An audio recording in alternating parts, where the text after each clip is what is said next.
আজকে আলোচনা করব হচ্ছে মিথুন রাশি মে মাস কেমন যাবে।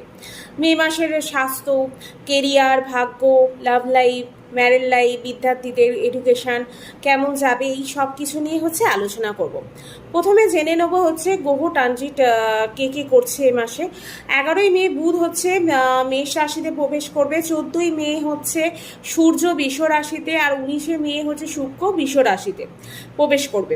এই হচ্ছে গ্রহ ট্রানজিট করবে। আর এবার জেনে নেব কোন হাউসে কোন কোন গ্রহগুলো বসে আছে।